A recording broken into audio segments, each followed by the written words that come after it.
Welcome to Unlocking Las Vegas with your favorite redhead realtor, Erin Pearson Mills. We're going to be covering the greater areas of Las Vegas all the way to Pahrump and Mesquite, talking about trends, events, sports, and more. I'm super excited to welcome all of our guests this year and have a great time, which is everything Unlocking Las Vegas. Welcome back to another podcast of Unlocking Las Vegas with your host, Erin Pearson Mills and Leslie McGarry, Hustle and Heels LV. What's going on? So I want to start with a totally random fact. I'm loving this. I'm going to find the book on Amazon. It's old sayings and where they came from. Okay. Do you know where sleep tight, don't let the bed bugs bite came from? No. It's good. Okay. So when we were touring these old mansions in Savannah, so the old beds, they would have like these ropes, right? And every once in a while you would have to tighten the ropes because your body weight would make them, kind of soft. Yeah. In Savannah, they were stuffing their mattresses and the pillows with the famous Spanish moss, which does have bugs in them. So unless you wash them and dried them appropriately, you would get bitten by these bugs. So hence, sleep tight, roll your little ropes and don't let the bed bugs bite. Isn't that a good one? I'm such a nerd. I know.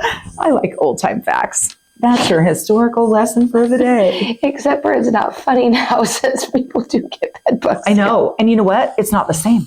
They're not the same bed bugs. It's a whole different strain. But anyway, so those are the original bed bugs. And you're welcome. Yes. Okay. So there you go. Now you can sound smart on a date or something. All right, cool. So, all right. I am so sick of beating like this NAR thing up to death. But as agents and lenders, as we are constantly training our brain and going through the waves, with everything that's coming out, which we're waiting for, it's like a lot and try to put our pieces together. So I have a listing that went up and I wanted to talk about, because I'm the listing agent, how people are communicating with me and what I like and what I don't like. And I find it very entertaining. On the lending, now people, do you mean clients or do you mean both. Other agents? Okay. Both. Right.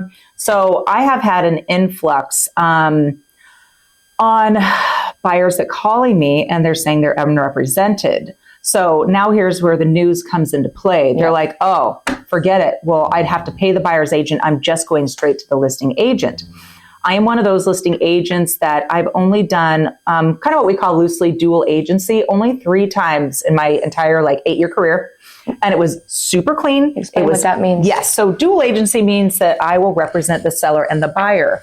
I do not prefer that. Okay. And I'll tell you why.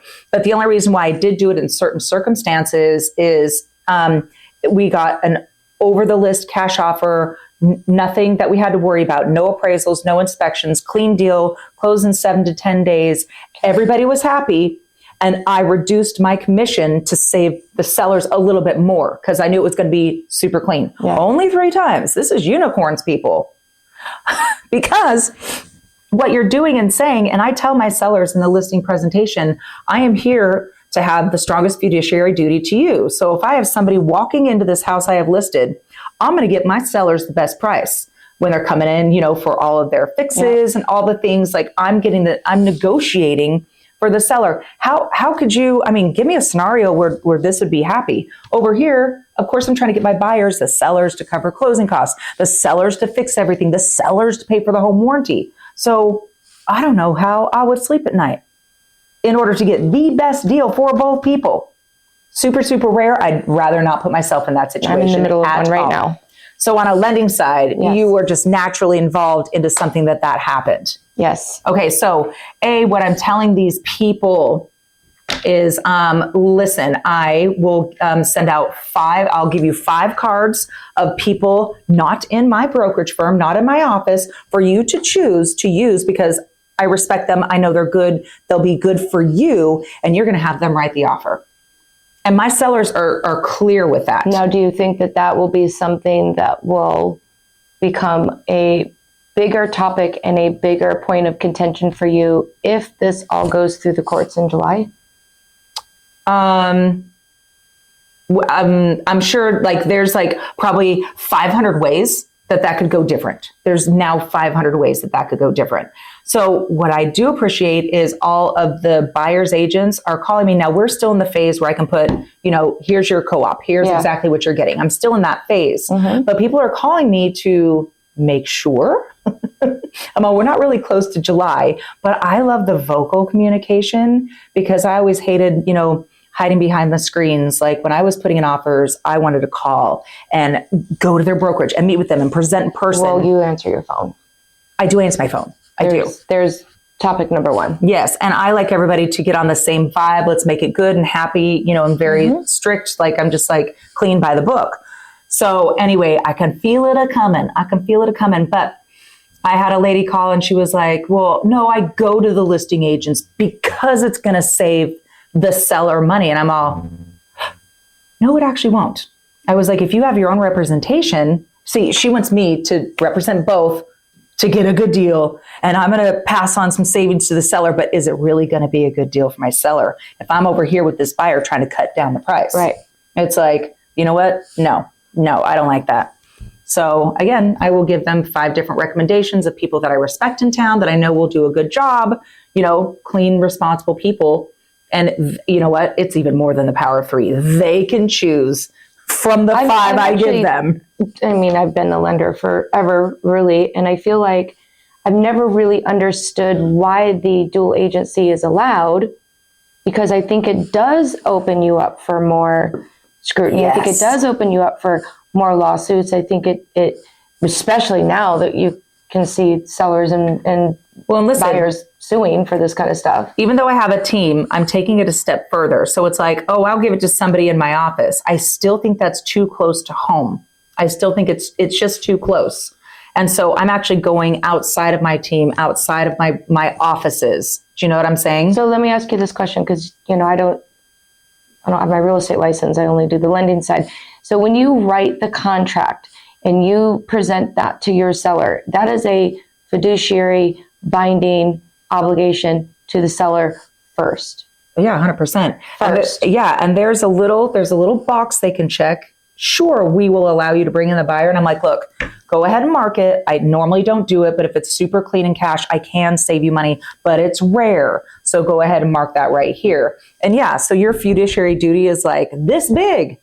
And I'm all, but I also have a responsibility to be honesty and truthful and to everybody else, like a normal, decent human being. But yeah, this one is, I'm here for you to get you the best deal possible. And essentially it says keep your secrets. So it's like if you're getting a wailing divorce, the buyers don't need to know that because they're thinking they're going to, pin on your emotional sale. Yeah. Stuff like that. Yeah. Okay. Or it's like, just keeping the secrets, no matter what that is. So where does that bring your value now then, on both sides, listing and buyer side? If this does transpire in July, how are you going to explain to people what your actual value is for them for your... On the listing or the selling side? Both. The listing side, it's pretty clear, because people know I have the education. I basically give them a resume, a whole listing presentation, tell them what I'm doing. Like our client just left and I was like, don't even clean the house. I'm going to come in, totally clean the house, do all the things for you. Don't even worry about that. You know what? If it's under like $500, like I'll bring in my handyman. We'll just get some stuff done. So, we pre-inspect it, and that is not to be shared with the buyers. It's just for my sellers to know what would and could come up on an inspection. So that's a little part of my value over here on the listing side. Buyer side, it's gonna be rough. I think that there is going to be a lot of people like me telling the sellers, at the end of the day, if you're not offering this compensation, if they don't have the money to buy it, it's just less feet in the door. And they will have to call me to get what the compensation may be. It'll be a little bit, it's like, learning how to surf. But eventually you keep doing it and everybody's gonna be fine. So I'm not trying to be worried. I just want everybody to be honest and fair and clear and concise. And again, we do a lot of first-time home buyers. We do all loans. Let's be clear. Yeah. We do millions of dollar loans. We do $250,000 loans. Okay, there is a difference, but sometimes even the millionaires do not have that extra money. What's a lot of money. 2.5 on $1 million? That's a lot of money. Exactly. So the scale is the same. So anyway, that was just my little chit chat about what I'm seeing right now. And I got multiple offers in, just a few days, but it was priced right, and it's a wonderful house, good location, but that's neither here nor there. Yeah. I think people are out there. I hate to see this on TikTok and Instagram. Buy a house really, really quick now before July so I get paid. What? Oh my Lord. I feel like there's a lot of like forced purchases happening, and I don't like it. I don't like it because... Well, and here's the thing is, it's false information because it's not through the courts yet. It's not technically legal. We have nothing to pin all of these videos with information on. And we don't know how that's going to pan out. We don't know what the legal forms are going to look like. Don't know what the forms look like. Don't know, what to put where. I've heard way too many, and it changes every day, every week. I'm not going to get into the nitty gritty for our audience, but it's a lot of like up, down, and sideways that... Guess what? We don't really have... I like the black and white legal documents, and I want to hear it from the president of our association. And it's... Otherwise, I'm not going to lose sleep over it. Things ebb and flow. And look, I've sat in many, many, many rooms over the last few weeks with realtors, and, we went through it in the mortgage world, and it shook us like a snow globe, and it's been 13 years, and we all survived. And what was it? The 3-day right to review? What's your word for it? We used to make X amount in commission. They reduced that. We used to be 1099. We're now W-2'd. Everything has to be disclosed. Everything has to be on the disclosures. They have to see locked LEs. They have to see loan estimates. Like, you just can't, you're not willy-nilly things anymore. Look, at the end of the day, we're fine. I think that our careers need to be taken more seriously. For sure. And like, what it averages in whatever state you're in, between 30 and 40 hours of continuing education per 2 years. What do we do per week? 15 hours? At least. So I think that, I hate to say this, but it's kind of going to weed out those realtors that don't want to put in the education. And you know what? We should have like a more solidly built bank of agents for people. Like, I understand when I'm getting offers from different people, like, oh, they know what they're doing. I really don't want to take your offer. I will walk you, hand hold through it. It's just like anything, it's like, if you want to be a pastry chef, do you want the guy who just started to do your wedding cake or this one? We've talked about this with using online lenders. And why local real estate agents are not super fans of online lenders, because you've got to be able to talk to someone. You've got to have somebody that understands the market. You've got to have somebody that answers the phone, walks the clients through it, shows up at a closing if they need it. You've got a guy, AI. 10 deep that I have to try to find at Wells Fargo or whatever. We just did one with, and it was... You did it with your HELOC, and I just had another exact same one. If you're a basic doing a HELOC, it's normal.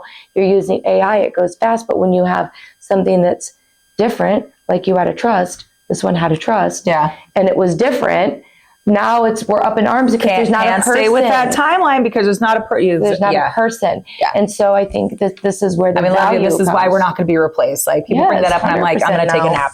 I'm going to take a nap, guys. No, and listen. I'm not a hysteria person. I'm an educate myself, know what's going on, kind of stay on top of it, but I don't deal in hysteria. It's not here yet. We've just got to be prepared. Build out your value. You should have always been building out your value to a client. That's in my blood, doing weddings for, 25 years. I was the last person that could get hysterical. I've always had to have the level head to, even when I was... It's the only thing that works. Yeah, I was in the host MGM. And it's like, if a reservation wasn't right, or I was the calm one to get it situated behind me while I'm smiling, to then present it to him fixed and done. That's where we're good. Give me 5. We are the best at that. We are the best at that. Well, so that's just our little like weekly update, I guess we should call it, with like the NAR situation is what I'm going to call it. It's just the situation. National Association of Realtors, the lawsuit. So anyway, you can visit previous podcasts to kind of dive in on that, or simply turn on the news for a lot of misinformation. Don't get on TikTok. Don't get on Instagram. Let's all keep educating every single week and day, getting the pieces that we can get, and then just be like ready to go when it happens. So let's stop. We're going to be fine. Stop. We'll be here. And we'll see you next week. Thank you for coming. Thanks, Sarah. Bye. Have a good one.